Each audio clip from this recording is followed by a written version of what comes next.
हमको बंटना नहीं है, चाहे पंथ अनेक हों, हम सब हिंदू एक हों। उनका शंकराचार्य का पक्ष जो है अभी कोर्ट में विवादित है। दूसरी बात, वे भारतीय संविधान का एक अक्षर नहीं जानते। 370 धारा अब कभी नहीं आएगी। उनकी 7 पुष्टि यत्न करे तो भी नहीं आएगी। भगवाधारी को ही राजनीति करनी चाहिए। ये भगवा ध्वज, ये भगवा रंग भगवान का रंग है। हमको बंटना नहीं है, चाहे पंथ अनेक हों, हम सब हिंदू एक हों। और जब हम एक होकर रहेंगे तो हमारा कोई बाल भी बांका नहीं कर सकेगा। वैसे एक अंगुल होती है तो कोई भी तोड़ देता है, और जब 5 हो जाए मुक्का तो तोड़ने वाले के दांत टूट जाते हैं।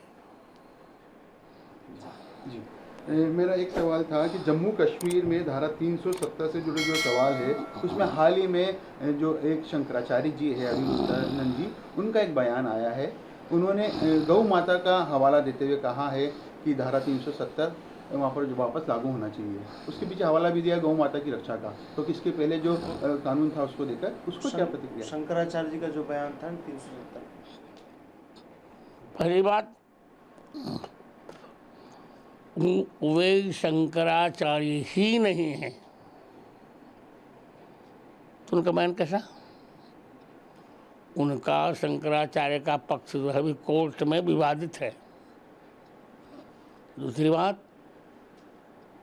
वे भारतीय संविधान का एक अक्षर नहीं जानते। 370 धारा अब कभी नहीं आएगी। उनकी 7 पुष्टि यत्न करे तो भी नहीं आएगी, क्योंकि 370 धारा से नुकसान, देश का नुकसान बहुत है।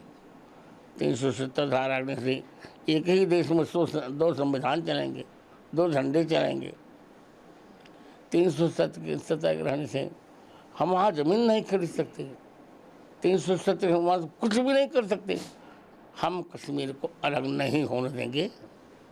हाँ, गौ माता की रक्षा भी हो और 370 धारा समाप्त रहे, यही मेरा मंतव्य है।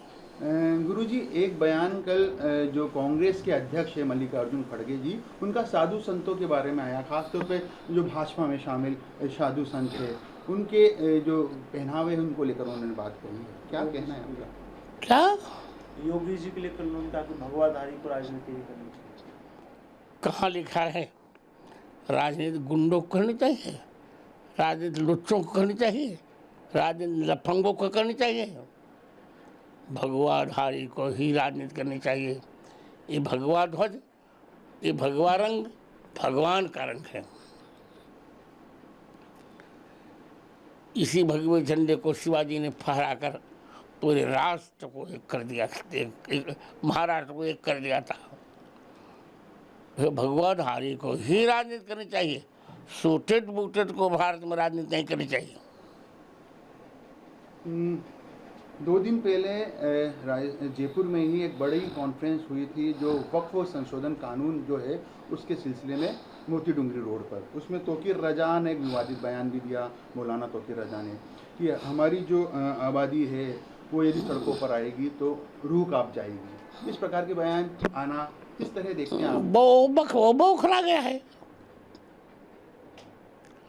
यदि उसकी आबादी ये कहती है हमारी आबादी यदि एक हो जाएगी ना, तो इनके ये 141 देशों में कहीं नहीं रह पाएंगे, तो इनको रसातल ही जाना पड़ेगा।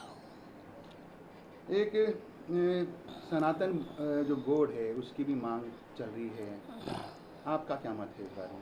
वो हम लोग अभी कुंभ में मीटिंग करेंगे, बैठक करेंगे, फिर निर्णय लेंगे। एक मेरा सवाल है, मोहन भागवत जी जो आरएसएस प्रमुख है, उन्होंने हाल ही में एक बयान दिया था कि जो तीसरे विश्व युद्ध की संभावना बन रही है वो पूरा विश्व है, उनकी निगाहें वैश्विक शांति के लिए भारत की ओर है। क्या लगता है आपको? सही है।